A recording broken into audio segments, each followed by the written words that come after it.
Très heureux d'être une fois de plus en votre compagnie ce soir, très heureux de vous recevoir dans cette émission. Tu es là, très heureux de vous savoir devant vos écrans afin de suivre votre émission qui était là, cette émission qui vous tient à cœur, cette émission qui nous bénit chaque jour, cette émission durant laquelle, comme on le dit souvent, nous parlons que du Seigneur, Jésus seul au centre de cette émission évangélique, émission où nous venons célébrer le nom du Seigneur, mais nous venons parler de sa part, et ce qui est très important d'ailleurs.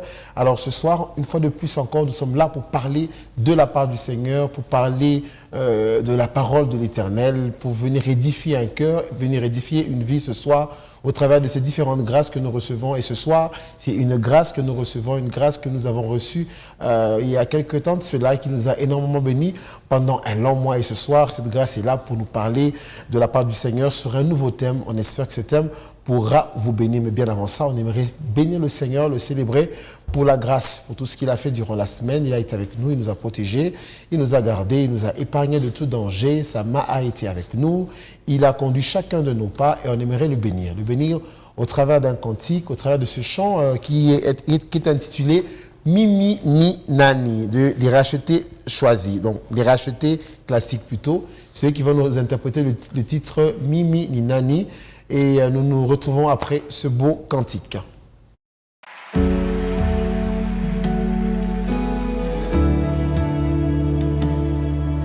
Moi, que c'était Make Away de Spirit of Praise du pasteur Benjamin Doubé, une belle prestation de la sœur M. Thomas, si je ne me trompe pas, et j'espère que vous avez été bénis au travers de ce chant qui, moi, personnellement, m'a béni, puisqu'on parle de celui qui fraye un chemin là où il n'y en a pas.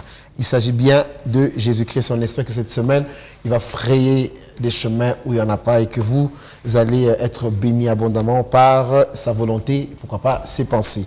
Alors, comme je l'ai dit ce soir, je ne suis pas seul, accompagné d'un habitué. C'est vraiment un habitué de notre plateau. Nous l'avons appelé une fois, deux fois, et puis après, il est resté un fidèle invité, a été là, et à chaque fois qu'il passe, il nous bénit. À chaque fois qu'il passe, nous avons des retours positifs, raison pour laquelle, pourquoi pas le ramener encore sur ce plateau, afin de parler de la part du Seigneur. Alors là, j'aimerais bien qu'on le voie et qu'on le présente, mais ça sera bien après cette transition.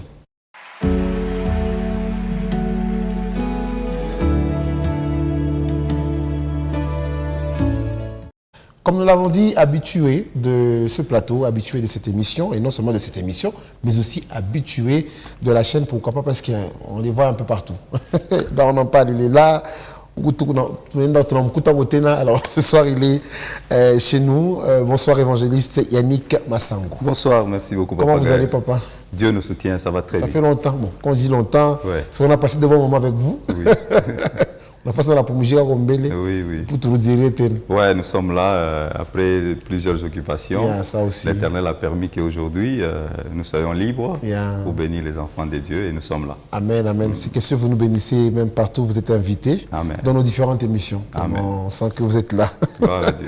Alors ce soir, on est content de vous recevoir. On espère que le thème de ce soir va encore nous édifier. Mais bien avant ça, je crois que vous savez comment ça se passe. On aimerait pas passer à votre parcours parce que vous l'avez déjà fait, mais passer à la question du jour. La question du jour, c'est cette question que les auditeurs nous posent. Donc, ça vient d'eux, nous les recevons. Et vous aussi, si vous avez des questions, n'hésitez pas de les écrire au numéro qui est juste affiché sur votre bas d'écran. Si vous avez une question qui vous tient à cœur, qui concerne l'Église, pourquoi pas ne pas la poser. Pas concernant Papa Yannick. Je parle pourquoi. Des questions très personnelles ou encore qui touchent à telle ou telle personne, on ne va pas les prendre, mais ces questions qui concernent l'Église, ces questions qui, des fois, tourmentent votre tête, qui, des fois, dérangent un peu vos ménages. Si vous voulez savoir plus sur des préoccupations qui concernent l'Église, n'hésitez pas de nous les envoyer et nous allons vous les transmettre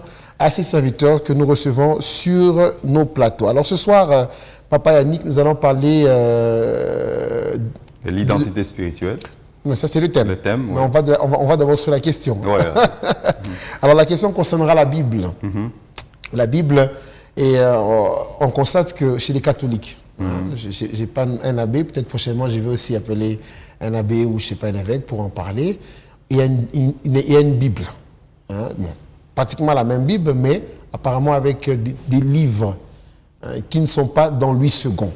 Alors la question de ce soir est pourquoi la Bible Louis II possède 66 livres. C'est la question d'un auditeur. Hein? Ouais. C'est la question d'un auditeur. On va faire plaisir à cet auditeur. Peut-être toi aussi qui nous suis, non? Oui ou bien ce sont des questions que tu te poses. C'est Makayo. Papa Yannick a tout ça dit. Pourquoi Louis II possède 66 livres et pourquoi la Bible de l'Église catholique, je ne sais pas comment on appelle ça, c'est Tob ou bien... Non, ils ont plusieurs. Voilà. Je crois que c'est celle où il y a 73 livres. Pourquoi cette différence? Et une sous-question, pourquoi certains livres ont été exclus de ces 66 livres? Ce 66 livres, voilà. Et qu'on constate que là, il y a 73. Pourquoi il n'y a pas tout ce qu'il y a dans la Bible de l'Église catholique? Voilà. J'espère que j'ai retransmis fidèlement. Nous allons aider à notre téléspectateur ou téléspectatrice qui a envoyé cette question. C'est une très belle question. C'est que les 66 livres, ce n'est pas seulement Louis II. Louis II, il est juste un traducteur. C'est comme la Bible que je tiens dans mes mains. C'est la version Semeur. Alors, cette version Semeur ne contient pas aussi les livres Maccabée, Siracide et les autres. Alors, pourquoi ces livres sont exclus ou sont mis de côté? Moi, j'ai des Bibles que j'utilise en tant que scientifique, chercheur, où ces livres ils s'y retrouvent. Où je trouve Maccabée, Siracide, j'ai ces versions-là. Mais pourquoi ce n'est pas dans d'autres versions ou dans d'autres livres? C'est qu'ils ont trouvé que, d'après les recherches, ils ont trouvé que ces livres n'étaient pas inspirés de Dieu. D'ailleurs, quand vous étiez en train de parler de ça, je me suis rappelé du polémique entre inspiration et écriture. On dit, ce sont des livres qui n'ont pas été inspirés, entre guillemets, inspirés par Dieu. Alors, ils ont jugé bon de ne pas les introduire, les insérer dans la Bible Louis II, dans d'autres versions comme Semeur. Mais moi, j'ai une Bible, par exemple, la version africaine. Dans cette Bible version africaine, on trouve ça. On trouve Maccabée, on trouve Siracide, on trouve les autres livres. Ils ont dit que ces livres n'ont pas été inspirés selon eux. Voilà pourquoi ils ont mis de côté pour répondre brièvement à cette question. Bon, je veux quand même en profiter. Inspirés, vous avez dit selon eux, ces livres n'ont pas été inspirés de Dieu. Mais pourquoi alors, si cela n'a pas été inspiré de Dieu, mais on va dans notre Bible, ça, les hommes catholiques, ça dépend des traducteurs. Louis II, c'est quelqu'un qui a traduit, c'est parmi les théologiens qui ont travaillé pour que nous arrivions à voir la Bible. Voilà pourquoi aujourd'hui, il y a Louis II révisé. C'est-à-dire, il continue à faire des recherches pour nous amener encore des choses qui sont dans la Bible. Voilà pourquoi vous allez voir d'autres versions. Par exemple, si vous prenez la version Thomson. Thomson, c'est un homme, ce n'est pas le poisson que nous mangeons, c'est un homme qui est un théologien aussi, qui a travaillé aussi la Bible de sa manière. Pour nous amener aussi à l'édification de la parole de Dieu. Peut-être les années qui suivent, les jours qui suivent, Louis II prendra aussi les autres livres, ils les amèneront dans les versions révisées qui va nous amener plus tard. Alors où on met ce passage, j'espère que c'est ça, qui dit qu'on ne retranche rien de la parole de Dieu, qu'on n'y ajoute rien. Parce que là, c'est comme si Moulito, je sais pas, bon, non. Là, c'est de quel c'est quoi? Je pose comme ça la question. C'est quoi ce qu'on appelle la parole de Dieu? C'est ça le problème. La parole de Dieu, c'est ça l'écriture. C'est l'écriture, c'est tout ce contenu-là que Dieu a prévu pour ses enfants. Si Dieu trouve que c'est utile, c'est important, pour ce temps, il nous amène pour l'édification de son peuple. Dieu, c'est lui qui est en train de guider ces théologiens. Dieu, c'est lui qui est en train de guider les traducteurs. Alors, si Dieu trouve important à ce que ça nous arrive, ça nous parvienne, parce que moi, je les lis. Moi, je lis ça. Il y a certaines personnes qui ont du mal à lire, mais c'est déconseillé pour les nouveaux convertis d'aborder ces livres-là. Mais si vous êtes mûr, mature, vous pouvez les aborder. Question de comprendre un peu qu'est-ce qu'il y a dans les livres qu'on a mis de côté. Est-ce que, permettez, est-ce que il est possible aussi de prêcher sur ces livres. Mais pourquoi pas? C'est la Bible. Pourquoi? Ouvrons les livres de Judith, ouvrons les livres de Maccabée. Moi, je pense qu'il n'y a pas, pour moi, il n'y a pas un problème. Voilà. Il n'y a pas un problème parce que quand nous citons Cristiano Ronaldo dans la prédication, quand nous citons Messi, est-ce qu'ils sont dans la Bible? Quand nous citons quelqu'un qui a fait un exploit dans la vie, est-ce qu'il est dans la Bible? Tout ce que nous disons n'est pas biblique. Mais nous pouvons avoir une intelligence à aller puiser quelque part et ça nous permet, par exemple, les citations africaines, des adages, par exemple. Pas biblique. Les adages, il y a des adages qui ne sont pas bibliques. Exactement. Vous dites, par exemple, chez les Hmong, on dit ça. On dit, par exemple, chez les Luba, on dit ça. Ce n'est pas biblique, mais c'est l'astuce qui nous permet d'avoir une base sur les choses que nous voulons enseigner et ça nous permet à ce que la matière ou le message passe facilement. Mais quel conseil alors vous donnez aux guides spirituels des églises par rapport à ces livres? Parce qu'on a comme l'impression qu'on a tellement spiritualisé un moment la Bible qu'on nous a... c'est comme s'il y a eu des interdits. Ouais. Parce que, par exemple, nous qu'on a grandi, on ne pouvait pas... On avait nos 8 secondes, mais jamais on a vu ça. Donc, pour nous, quelqu'un qui va citer Maccabée du haut de la chaîne, on dit, mais tu peux les kawapi.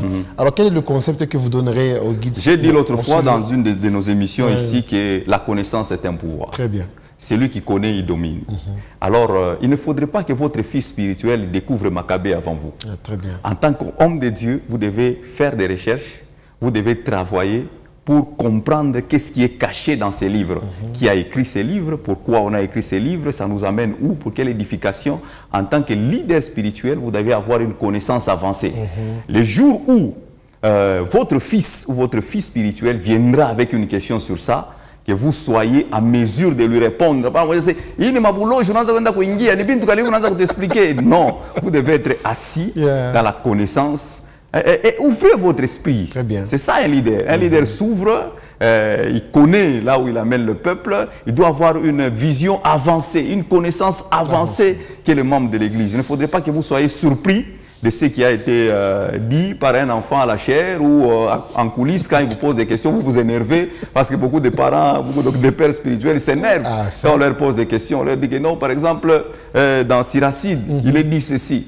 Par exemple, tel ange avait fait ça, tel ange avait fait ça. Oh, pourquoi?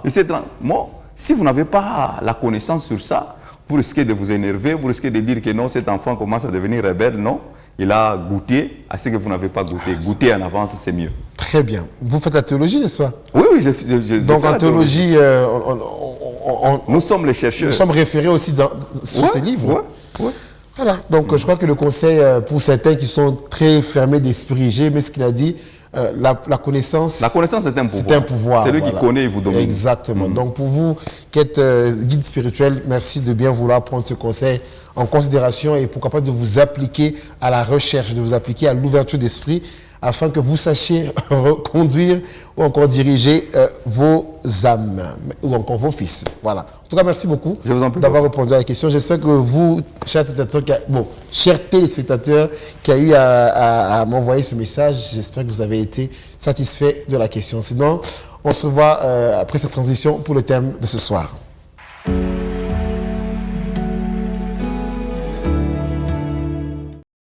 Voilà. Alors ce soir... un thème a été mis à cœur de l'évangéliste Yannick Massangou et ce thème, c'est quelque chose de très important. C'est quelque chose qui aujourd'hui pourrait nous identifier, pourrait nous définir. Alors, on parlera ce soir de l'identité chrétienne. Si on dit identité chrétienne, c'est qu'il y a aussi identité païenne, n'est-ce pas? Bon, entre parenthèses. Alors ce soir, évangéliste Yannick. Oui. Identité chrétienne. Pourquoi? Merci beaucoup pour cette question. J'ai voulu qu'on puisse utiliser les termes identité spirituelle qui est identité chrétienne. Voilà. Pourquoi ce thème? Parce que j'ai constaté que beaucoup de gens dans la Bible, beaucoup de personnes que Dieu a utilisées, ils avaient deux identités. Ils avaient l'identité de la terre et l'identité du ciel. Et c'est un constat que j'ai pu faire dans notre vie quotidienne. Aujourd'hui, beaucoup de gens se définissent en fonction de leur famille. Voilà. Je suis sorti de cette famille pauvre, vous avez l'identité de votre famille. Certains se définissent en fonction de leurs relations. Certains se définissent en fonction du milieu où ils vivent. Exactement. Les autres aussi se définissent en fonction des études qu'ils ont eu à faire. Certains vont vous dire, j'ai beaucoup étudié, ma casquette c'est par exemple docteur. Est-ce que quand Dieu te regarde, il t'appelle docteur? Voilà. Les autres peuvent vous dire, je suis ingénieur. Est-ce que quand Dieu vous regarde, vous avez une identité au ciel qui s'appelle ingénieur? La Bible dit, lorsque vous allez prier, dites que ta volonté soit faite sur la terre comme au ciel. C'est-à-dire, le ciel a une volonté pour tout être humain sur la terre. Très bien. Je vais commencer dans la Bible avec quelqu'un qui s'appelle Abraham. Lorsque Abraham se rencontre avec Dieu, Dieu lui dit, quitte la maison de ton père, quitte ta patrie, va dans les lieux que moi, Dieu, je t'indiquerai. Plus tard, Dieu va lui dire, je vais changer ton nom. Il s'appelait Abram, qui va quitter d'Abram à Abraham. Abram, qui signifiait père élevé. Mais Abraham signifie père des multitudes. Il pouvait lui laisser avec cette identité de père élevé. Cette identité de père élevé, c'est une identité terrestre. C'est une identité de la famille. C'est une identité que les hommes les connaissaient. Le ciel ne l'appelait pas par ce nom-là. Père élevé. Non. Il va lui dire, tu t'appelleras cette fois-ci Abraham, c'est-à-dire père des multitudes. Aujourd'hui, quand tu te regardes, depuis que tu as donné ta vie à Dieu, peut-être tu n'as jamais fait ça, peut-être tu n'as jamais donné ta vie à Christ. Par quel nom le Seigneur t'appelle? Par quelle identité Dieu t'appelle ou Dieu se réfère? Lorsque vous ne savez pas vous identifier, le monde spirituel va se jouer de vous. Très bien. Vous ne serez pas efficace dans le monde spirituel. Nous allons en parler plus tard. Lorsque Dieu... Je suis toujours étonné de voir quelqu'un qui change de nom selon les époques, selon le mouvement. Quand on est par exemple à une période de Renard Bonquet qui est évangéliste, tout le monde préfère devenir évangéliste. En ce temps ici, nous sommes au temps des prophètes et des apôtres. Tout le monde cherche à devenir apôtre ou soit prophète. C'est comme mon père, le grand réussite, mandat qu'il a toujours dit. Tout moi, il y a apôtre Yannick, mais apôtre Guénor. Vous allez voir quelqu'un de 25 ans, on l'appelle apôtre.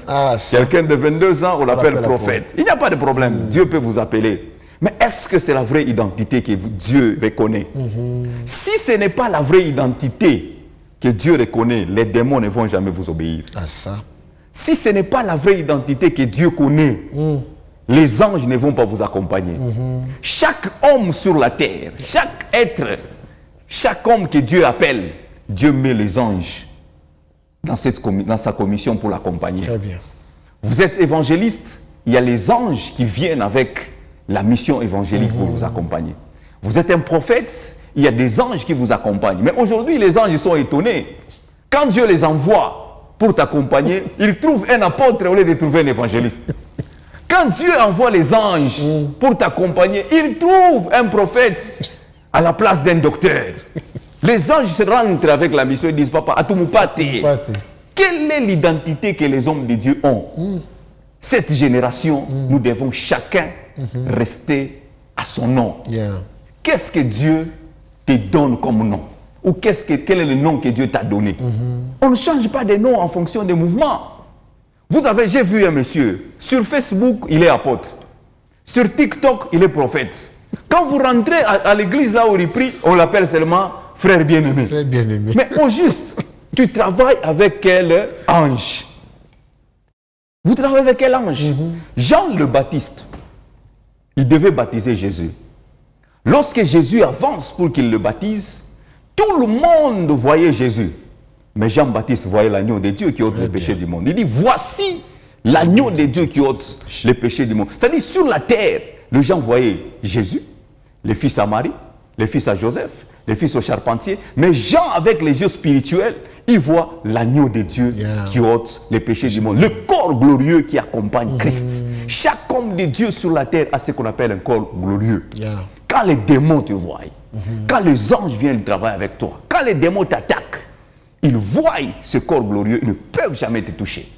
Ils ne peuvent jamais te toucher. Alors, si tu changes l'identité, si tu reconnais ton identité, ça te permet de travailler avec efficacité dans la mission que Dieu t'a donnée. Je vais commencer d'ailleurs par lire un texte, c'est Matthieu, chapitre 16, si vous pouvez nous aider à lire avec Louis II, parce que moi j'ai la version Semeur, beaucoup de gens sont habitués à Louis II. Exactement, Matthieu 16. Matthieu 16, si nous pouvons commencer à partir de 13. Alors Matthieu 16, 13, 18, nous lisons la parole de Dieu. Amen. Jésus, étant arrivé dans le territoire de Césarée de Philippe, demanda à ses disciples, qui dit-on que je suis, moi, le Fils de l'homme? C'est Jésus qui est en train de parler à ses disciples. Après avoir fait marche avec eux, Très bien. Bantu. Bale beko na sema njuye no kumpembe, bale beko na sema njuye, beko na sema mie ni kunani. Les gens doivent se poser cette question tous les jours. Qu'est-ce que les gens disent de moi? Là, il y a deux volets.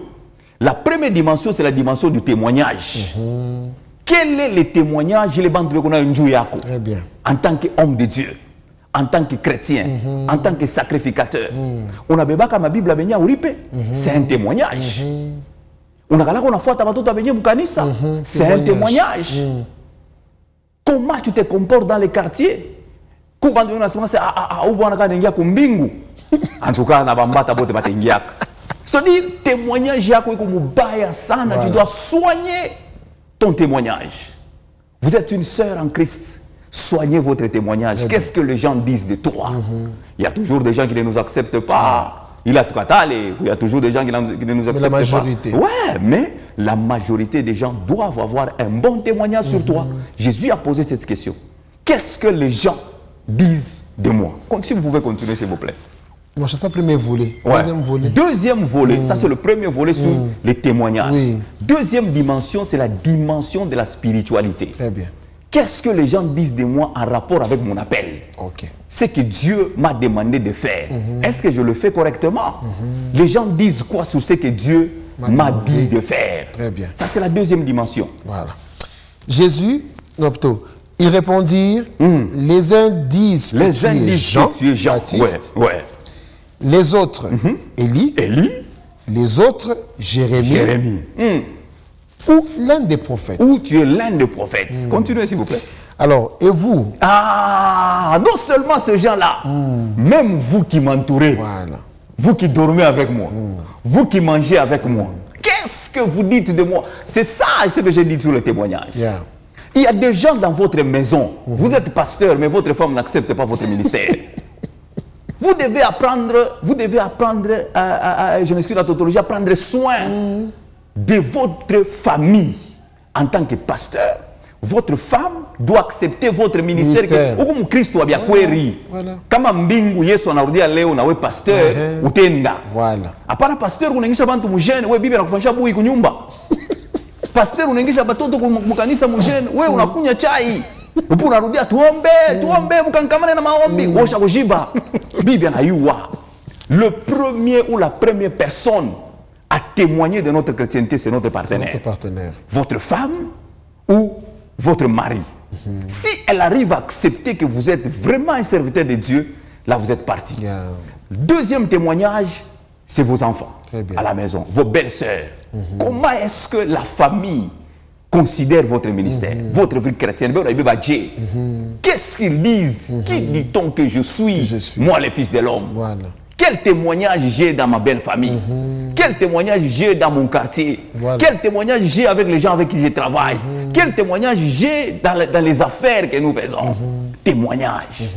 Tu la fois va témoigner que parmi Christ ou quatre. Témoignage avec quoi?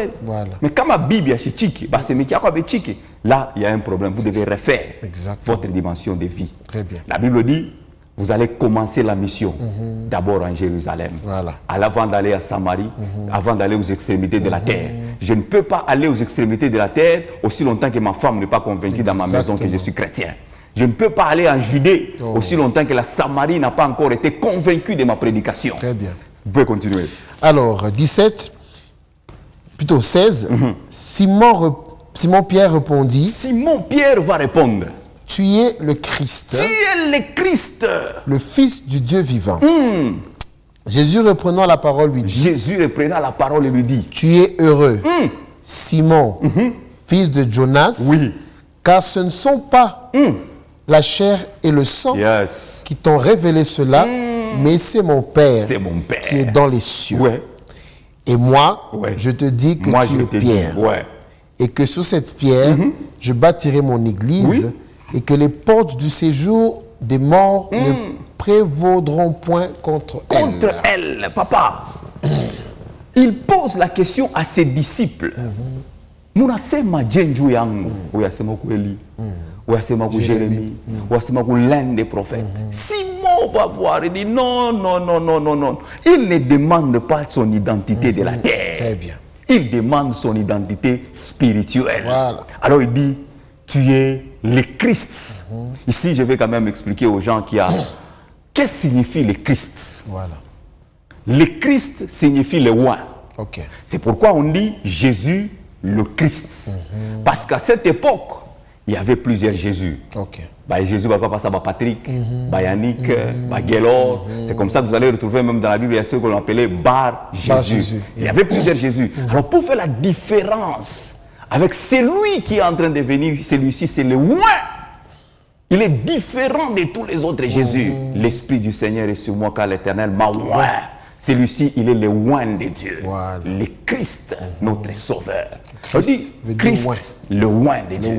Il dit, tu es le Christ, le oint. C'est lui qui est venu du ciel. Alors, Jésus a regardé et dit, d'abord, toi aussi, tu ne vas plus t'appeler Simon. Voilà. Parce qu'il s'appelait Simon. Oh, Simon signifie le faible. Ok. Simon signifie le roseau. Un roseau peut bouger même avec quand il y a de l'eau. Quand il y a le vent, le roseau peut bouger. Il dit non, non. Tu ne vas plus t'appeler Simon comme tu as connu cette révélation. Cette fois-ci, tu vas t'appeler Pierre. Sur ce roc, je bâtirai mon église. Tout ce qui a fait ça, on sort Simon de son identité de la terre pour l'amener à l'identité spirituelle, de sorte qu'il arrive à entrer dans la mission. On n'entre pas dans la mission avec l'ancienne identité. Dans la mission que Dieu vous confère, vous devez y entrer avec l'identité du ciel. Très bien. Découvre ton identité du ciel, tu seras efficace dans ton appel. Il dit, tu ne vas plus t'appeler Simon le roseau, le faible que les gens ont connu. Cette fois-ci, tu n'as qu'à missing, la fondation, le roc. Et sur ces rocs, moi Jésus, moi le roi, je vais bâtir mon église dessus. Et cette église ici, les portes du séjour des morts ne préviendront jamais contre elle. Voilà. Parce que toi, tu as connu la révélation de Dieu. Très bien. J'allais dire Alléluia. Vous voyez ce qui s'est passé avec Simon. Oui. Il a eu la chance ou la grâce de découvrir son identité spirituelle. Ce qui trouble aujourd'hui beaucoup d'enfants de Dieu. Moi, je suis un évangéliste. Si Dieu me fait grâce de voir une vision, ça ne fait pas de moi prophète. Dieu a utilisé, c'est un besoin, c'est une grâce que Dieu va devoir utiliser pendant ce temps pour un besoin de l'assemblée. Très bien. Pour un besoin de la personne. Très bien. Ça ne signifie pas que si je vois des visions, je commence ou je deviens prophète, je vais abandonner mon ministère d'évangélique. Non! Si Dieu m'utilise dans les miracles, si Dieu m'utilise dans les signes et prodiges, ça ne signifie pas que je dois abandonner le ministère des évangélistes. Je suis un évangéliste appelé par Dieu. Alors par là, je comprends que je dois rester avec cette identité parce que Dieu a déjà disponibilisé les anges qui doivent m'accompagner dans cette commission qu'il m'a déjà donnée. Jérémie dans la Bible, Dieu lui pose la question. Jérémie dit, je suis un enfant. Dieu veut l'envoyer en mission. Il dit, je suis un enfant. Il dit, tu es un enfant. Jérémie, tu ne peux pas dire ça. Tu ne peux pas dire ça. Toi là, moi Dieu, je t'ai connu avant que tu ne sois dans le ventre de ta mère. Je te connaissais. Non seulement je te connaissais, je t'avais consacré. Non seulement je t'ai consacré, je t'ai même établi prophète. Ne dis pas que tu es un enfant. Plusieurs personnes, quand Dieu leur confie leur mission, ou une mission, Ils pensent donner des prétextes. Ils pensent dire que non, moi je viens de telle famille, au moins je n'ai pas d'apparence, au moins... Non, quand Dieu te regarde, il regarde en toi une grande armée. Yes. Quand Dieu te regarde, il voit en toi quelqu'un qui va devoir délivrer. Toutes les personnes que Dieu a rencontrées, il les a changées de nom. Il a dit à Jérémie, toi là, tu ne dois pas dire que je suis un enfant. Parce que moi, Dieu, je t'ai connu avant que tu ne sois dans le ventre de ta mère. Je voulais ouvrir une parenthèse ici. Est-ce que vous savez que Dieu me connaît plus que mon père? Bien sûr. Dieu me connaît plus que ma mère. Dieu me connaît plus que ma femme. Parce que mon père et ma mère, c'est juste un canal par lequel Dieu a voulu que je sois sur la terre. Et en venant sur la terre, je veux aller même chez Zacharie. Zacharie, lorsque Jean-Baptiste va naître, il est muet. Le gens de la terre veulent lui donner le nom de Zacharie. Il dit, il s'appellera Zacharie. Il s'appellera Zacharie comme son père. Alors lorsqu'il sort de la chambre là où il était, il dit non, cet enfant ne va pas s'appeler Zacharie comme moi. J'ai déjà son identité du ciel. Il va s'appeler Jean-Baptiste. Les gens nous collent des noms en fonction des situations que nous sommes en train de vivre. Il y a une maman peut-être qui me suit ce soir. Elle n'a pas d'enfant. Quand on la voit, on dit non, regarde la stérile qui passe. C'est juste une identité de la terre. Quelqu'un qui manque le travail, c'est juste une identité de la terre. Oh, on est dans famille, c'est une identité de la terre. C'est une identité de la terre. Mais il y a un nom par lequel Dieu t'appelle. Dit, je t'appelle par mon nom. Dieu me connaît. Même si le président de la République ne me connaît pas. Je ne dis pas que ceux-là que le président connaît, c'est un mauvais. Non. Même si le président ne me connaît pas, mais je suis connu de Dieu. Même si maman gouverneur ne me connaît pas, mais je suis connu de Dieu. Un jour, Dieu fera grâce qu'elle me connaisse. Dieu cache sa gloire, les succès dans les emballages qui n'attirent pas. Très bien. Vous pouvez ne pas avoir la forme, mais c'est en vous que Dieu a caché de grandes choses. Il est possible que les gens vous ridiculisent. Il est possible que les gens vous minimisent. Il est possible que les gens vous rejettent. Mais ce n'est pas un problème. Est-ce que Dieu au ciel t'a rejeté? Si les hommes t'ont rejeté sur la terre, ça ne signifie pas que Dieu t'a rejeté. Tu as une mission à faire avec Dieu. Si on peut encore lire un autre passage. Oui. L'autre passage, c'est Actes des Apôtres 19. Actes 19. 15. Actes des Apôtres 19, 15. Nous lisons la parole de Dieu. Amen. L'esprit malin leur répondit, je connais Jésus. Je connais Jésus.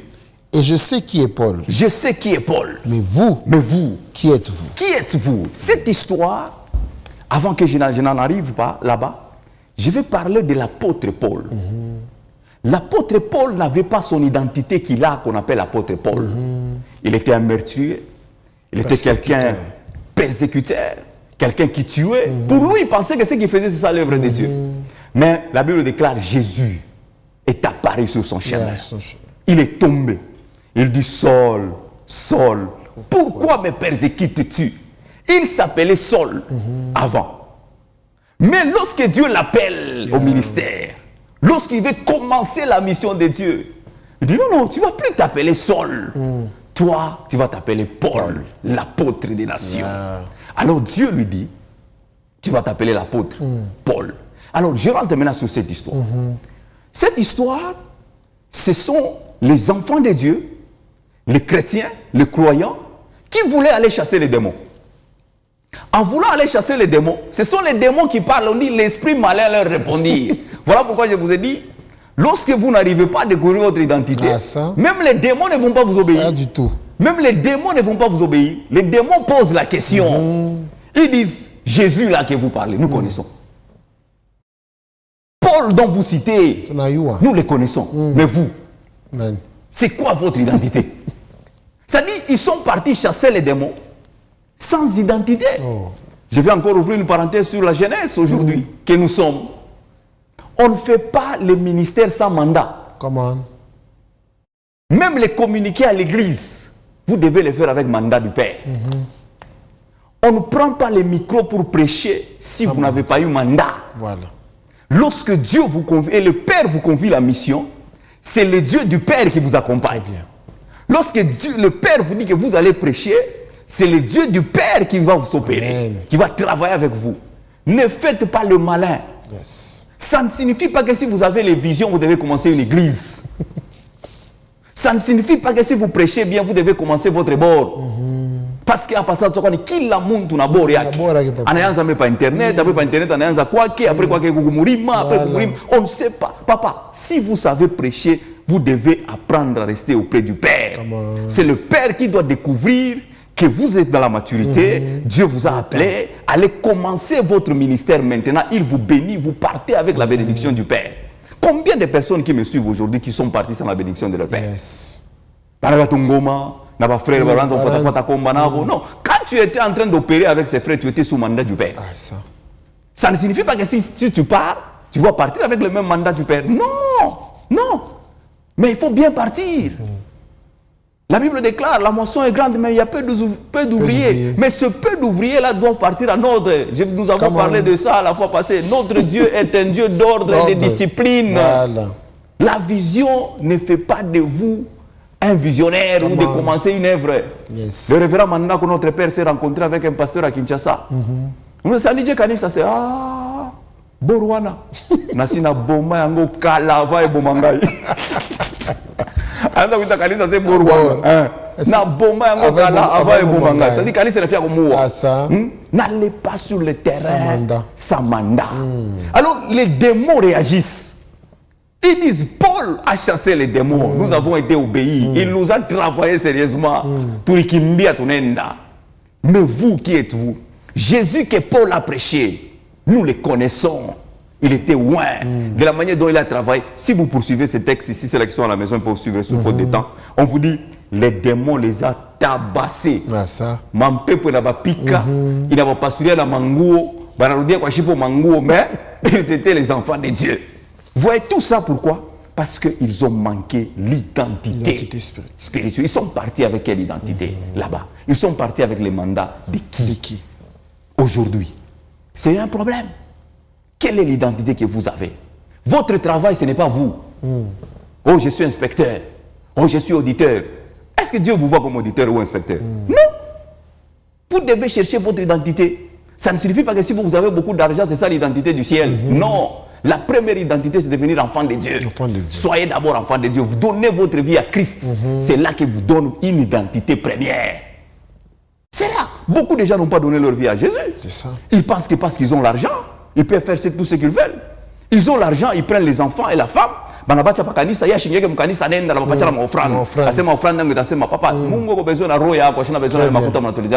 bien. Dieu a besoin de ton cœur. L'argent ne va pas te changer. Ce qui va te changer, c'est la parole qu'on prêche à l'église.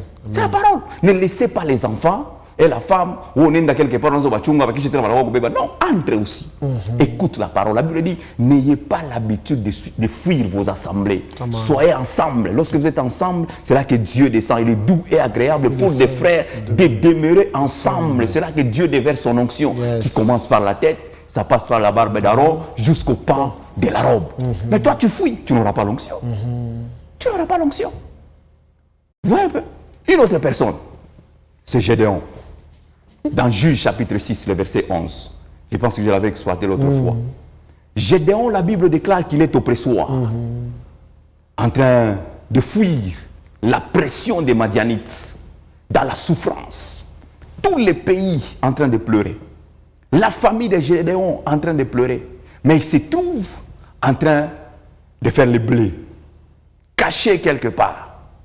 Je vais dire à quelqu'un, même si tu es caché, les gens ne te voient pas. Dieu est capable de te voir dans un trou noir. Même s'il fait noir, Dieu est capable de te localiser là-bas. Même si ça peut arriver que tu vas dans un culte, on peut citer le nom de tout le monde par un prophète, on ne te cite pas. Dis-toi que Dieu me connaît et Dieu peut me découvrir. Gédéon caché là-bas. Mais l'ange de l'Éternel descend. Il lui dit, vaillant héros.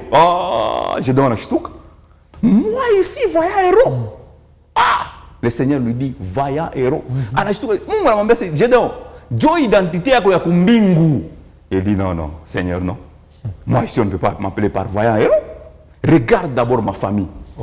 Ici, c'est la famille la plus pauvre ici chez nous à Manassé. Non seulement la famille est la plus pauvre, moi, je suis le plus petit de ma famille. Je suis le moins considéré de ma famille. Comment toi tu peux m'appeler vaillant héros? Dieu lui dit oui, oui. C'est toi le vaillant héros. Voilà pourquoi je vous ai dit, Dieu est capable de cacher sa gloire, le succès dans un emballage qui n'attire pas les hommes. Yes. Quelqu'un peut être en train de me suivre ici et me dire non, nous sommes disqualifiés. Dieu cherche les disqualifiés. Très bien. Dieu ne travaille pas avec les qualifiés. Dieu travaille avec ceux-là que les hommes ont disqualifiés pour que lui les qualifie. Très bien. Et après, les gens vont devoir maintenant s'étonner. C'est seulement celui-ci. Comme le boiteux qui était à la porte, appelé la belle. Cet homme n'est jamais entré dans les lieux d'adoration où les gens entraient louer, adorer. Lui, on le plaçait à la porte d'entrée, appelé la belle, pour demander. Mais ceux-là qui les déposaient, eux, ils entraient. Ils voyaient la gloire de Dieu. Ils adoraient le Seigneur. Lui n'avait jamais vu ça, mais un jour, oh, je dis à quelqu'un, il y a un jour qui peut venir dans ta vie.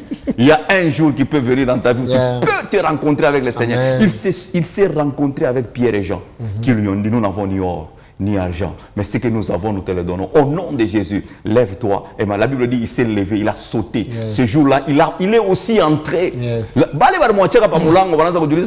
N'est-ce pas les boiteux que nous laissons tous les jours à la porte? C'est lui-là. J'ai dit à quelqu'un, les gens s'étonneront de là que tu vas entrer. Amen. Amen. Les gens vont s'étonner de ce qui va t'arriver les jours à venir. Ça ne dépend pas de la famille d'où tu es sorti. Ça ne dépend pas de qui est ton grand frère. Ça ne dépend pas de qui est tes connaissances. Un jour peut venir où Dieu peut dire un mot sur ta vie, où Dieu peut changer toute une vie de quelqu'un. La Bible déclare, il est celui qui dit un mot et la chose arrive. Il est le Dieu capable qui peut changer la vie. Gédéon pose la question. Moi, voyant héros, dit oui. C'est toi le voyant héros. Mais comment? Si je suis voyant héros, pourquoi toutes ces choses nous sont-elles arrivées? Il y a certaines choses qui nous arrivent dans la vie. La souffrance, les calamités, la mort, les chocs, la perte. Ça peut nous arriver à la vie pour nous servir des leçons les jours à venir. Au jour d'aujourd'hui, il y a des gens qui ont dormi affamés, comme nous autres. Quand quelqu'un te dit que Mirala Nanjal, tu sais sentir ce que tu avais senti lorsqu'il avait dormi affamé. Quand quelqu'un te dit, je manque de chaussures, tu sais ce que signifie manquer des chaussures. Quand quelqu'un te dit, je manque l'argent, tu sais ce que ça signifie. Voilà pourquoi Dieu permet à ce que certaines personnes manquent même le début de leur mariage, les enfants.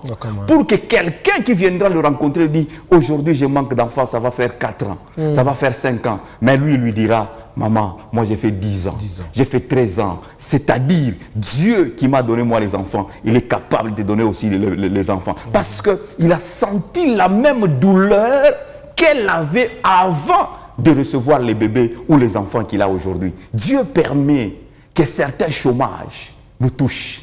Quand les gens nous regardent, ils nous rejettent. Quand les gens nous regardent, ils nous abandonnent. Mais c'est pour dire à quelqu'un, lorsque quelqu'un d'autre viendra auprès de toi te dire que Mishkalena Kaji, mais j'ai un enfant, Mishkalena Kaji, j'ai une famille que je dois nourrir, tu vas sentir la même douleur.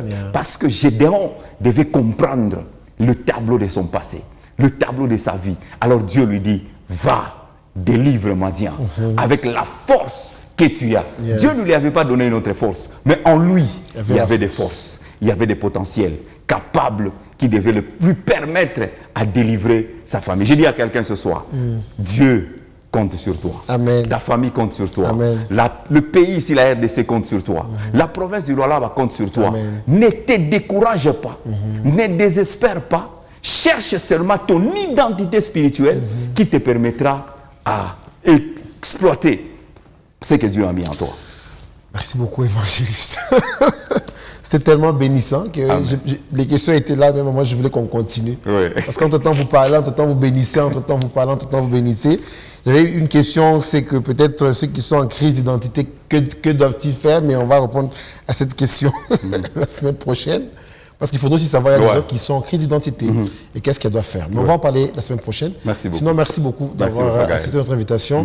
Et on espère que vous avez été bénis par ce message. De partout où vous nous suivez, en tout cas, recevez la bénédiction de l'évangéliste Yannick qui nous a énormément bénis. Dans 10 secondes, si je peux donner le numéro de téléphone. Pourquoi pas, oui. Nous sommes au ministère Génération Joël, secteur quartier latin, c'est là que nous prions. Vous avez besoin de nous, nous répondons au 099 21 84 890. 099 21 84 890. Merci beaucoup, évangéliste. Shalom chez vous. On se dit à la prochaine. Merci beaucoup.